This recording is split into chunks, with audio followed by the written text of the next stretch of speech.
أحب أقدم لكم نفسي فنانة تشكيلية من العراق، بغداد العراق، نبراس هاشم. فنانة تشكيلية وتدريسية أو مدرسة فن. حقيقة أنا متعددة الاختصاصات والتجارب، بعدين نتحدث عنها. أحب أقدم شكري و سعادتي بالمشاركة بهذا البرنامج واختياري بالمشاركة بهذا البرنامج. هو يعني برنامج حقيقة أحس به هو أنه منفرد وذو خصوصية، لأنه مختص بالفنون أو الفنون التشكيلية، واسمه جدا بديع، هو جاليري حول العالم. حقيقة من خلال هذا البرنامج تعرفت على كثير من الفنانين التشكيليين بالذات بالوطن العربي بالذات، حول العالم وأيضا حول العالم. تعرفت يعني احنا في الفنون بالعموم، أنا يعني شخصيا أحب أتعرف على التجارب الفنية أكثر من الشخوص، من أتعرف على التجربة الفنية المقدمة أو العمل الفني، بعدين أبحث عن الشخص اللي عامل لي أو عامل هاي التجربة، هي اللي تثير انتباهي، اللي تجذب الشخص إلى التعرف إلى هذا الإنسان اللي عمل بهذه التجربة. أحب أنه ألتقي إن شاء الله نلتقي بالفنانين من خلال هذا البرنامج. ما حتكون نقطة فجوة، بالعكس هذا البرنامج أعتقد قرب أواصر التقارب بيناتنا، وإن شاء الله تصير عندنا لقاءات قريبة في معارض إن شاء الله.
استقبلكم او اكون ضيفة على حضراتكم في البرنامج بمكاني الخاص جدا. هو مشغلي الخاص، مو الجاليري، لا، هذا المشغل الخاص اللي أنجز به أفكاري، سكيتشاتي، أعمالي الرسم، أعمالي النحت.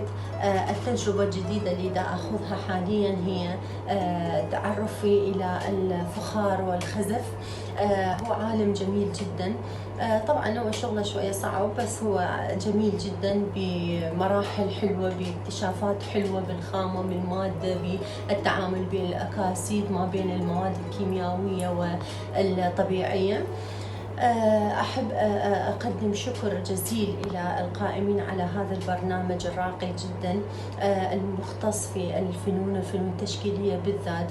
بالحقيقة القناة جميل أنه تفكر تقديم مثل هذا البرنامج، لأنه إحنا حقيقة بالوطن العربي نفتقر إلى تقديم برامج خاصة الفنون التشكيلية بالذات. أنا أقدر لأنه بعد تجربة وبعد معرفة بهذا الجانب الثقافي المو سهل أبدا. إضافة إلى أنه أحب أقول بأن الفن التشكيلي هو عبارة عن، أنا أسميه بحر كثير بلاجات متعددة، بتنوع في المساحات، بتنوع بالفضاءات. اخترت أن أكون اخترت لطريقي وأسلوبي في الفن التشكيلي بعد كثير من التجارب والدراسات والدخول في تجارب كثيرة من خلال وتحاورات مع الفنانين والزملاء والأصدقاء سواء من العراق أو خارج العراق، أنه أختار لنفسي أسلوب المدرسة التعبيرية أو التعبيرية في الفنون التشكيلية. خضت الكثير أو قدمت بعض في هذه التجربة بعض من المعارض التشكيلية، أعتقد 4 أو 5. كان أولها كنت طالبة صف 5 معهد فنون جميلة. تخصص اللي قدمت به المعرض الأول هو الفنون البصرية، والمعرض الثاني بعد بعد عن المعرض الأول 10 سنوات.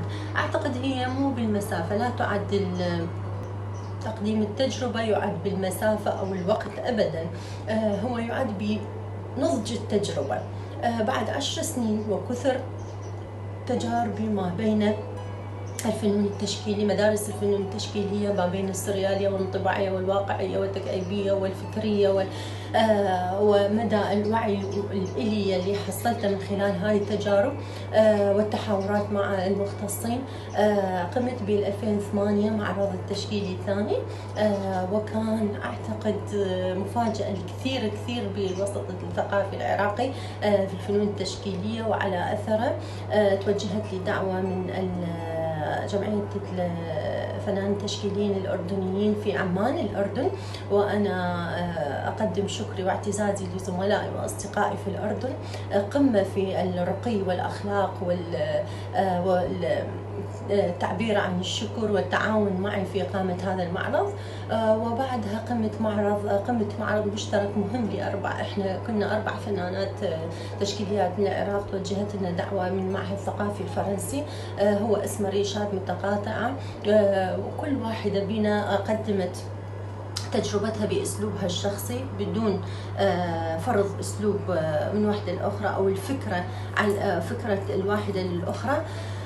بعدها قيمت يعني شبه مسابقة في المعهد الثقافي الفرنسي، واخترت أن أمثل العراق، واخترت من أفضل فنانة في العراق في ذاتها من خلال السفارة أو المعهد الثقافي الفرنسي، واستضيفت من قبل الحكومة الفرنسية في مدينة الفن في باريس.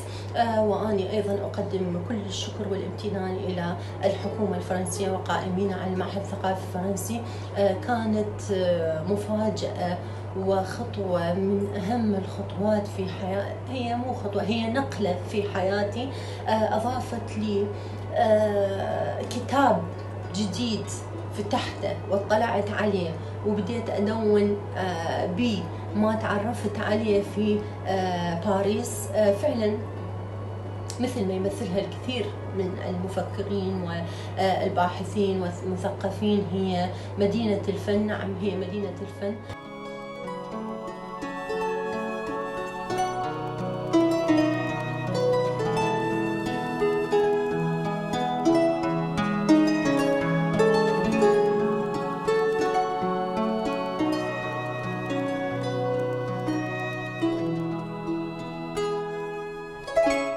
تجربتي وأعمالي مع الفنانين العراقيين أو بعض الفنانين العرب قالوا نبراس تجربتك في باريس كانت لها نكهة خاصة. نعم، أنا من الأشخاص أو الشخصيات اللي المكان والأحداث تؤثر بهم جدا، تؤثر على مزاجي، تؤثر على طريقتي في التفكير، تؤثر على عطائي وفكري وثقافتي، وأحب أني أطلع وأحب أن أتعرف على ثقافات المدن الأخرى جدا.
أحب أذكر نقطة مهمة عندي. كانت بعض الزيارات الشخصية، مرتين زيارات شخصية إلى مصر.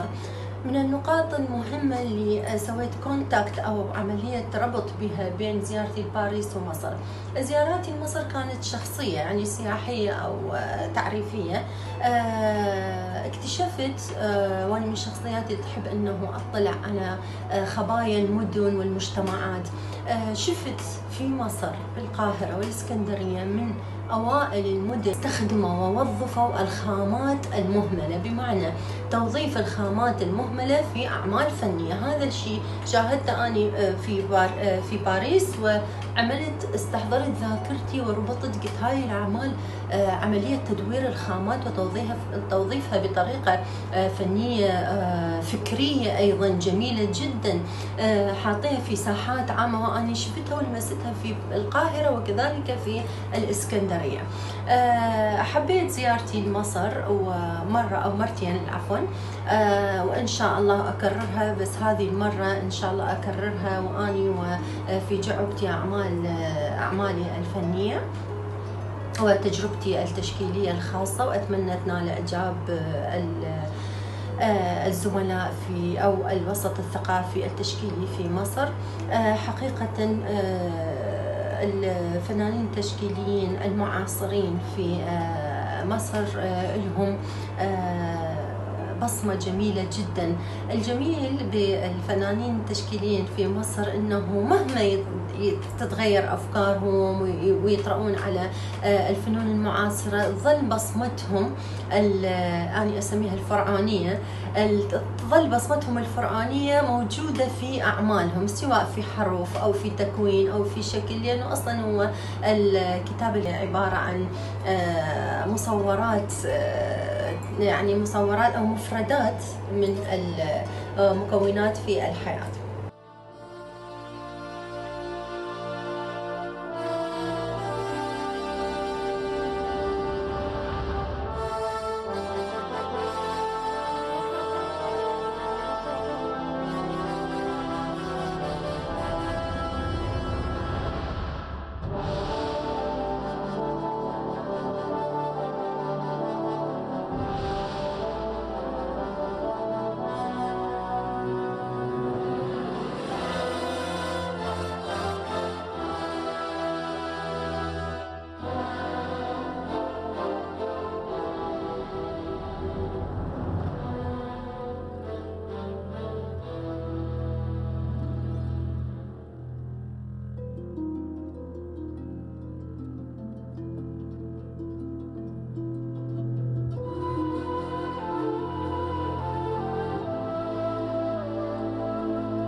رجعتي من باريس طبعا صارت عندي نقلة أو في أكو تغير في الفكر. طبعا باريس هي يعني هي مرتكز الفنون في العالم فعلا، مثل ما كانوا يقولوا. أنا كنت أظن بأنه هاي مبالغة، بس هي طلعت حقيقة.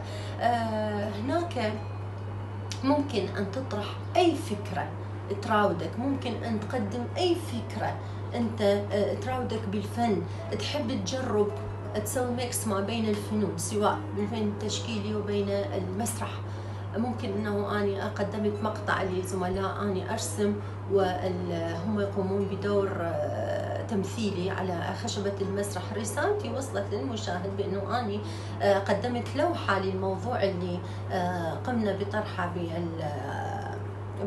بهذا العرض المسرحي، وكذلك قمنا بمعرض تشكيلي كان رائع في جراج سيارات، بارك سيارات عام.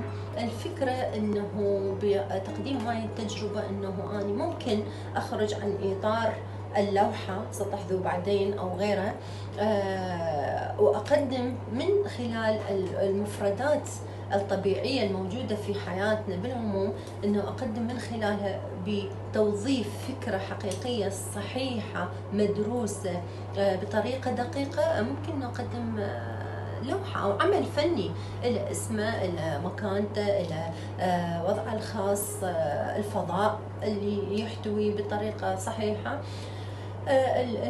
أصبح الفن التشكيلي المعاصر واسع الأفق، أكثر اتساع ذهنيا لتعدد الثقافات واندماجها. كانت الفنون مغلقة تقريبا لانغلاق المجتمعات، عدم تلاقح وتقارب المجتمعات. التكنولوجيا أحدثت تقارب وتلاحم وتداخل في الثقافات بين المجتمعات، فتقربت المجتمعات. ممكن انه ان يعرض مثل ما دا يحصل عندنا الان، ممكن انه تقام معارض تشكيليه من خلال السوشيال ميديا.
الفنون التشكيلية أنا أحس به هو أكثر من بحر. الفنون التشكيلية متعدد الأوجه، متعدد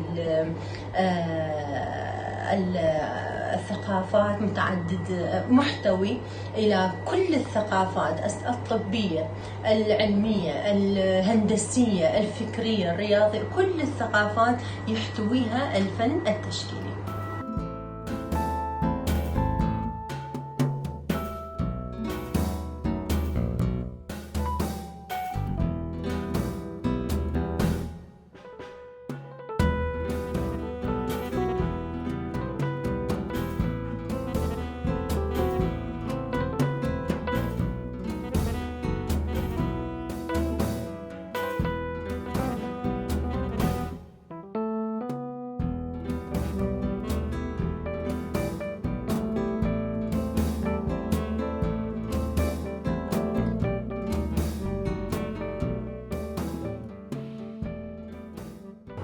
أتمنى أنه تكون أوسع زيارة قادمة لمصر إن شاء الله، وأتعرف على الوسط الثقافي التشكيلي في مصر، وأتعرف على القائمين في هذا البرنامج المحترم.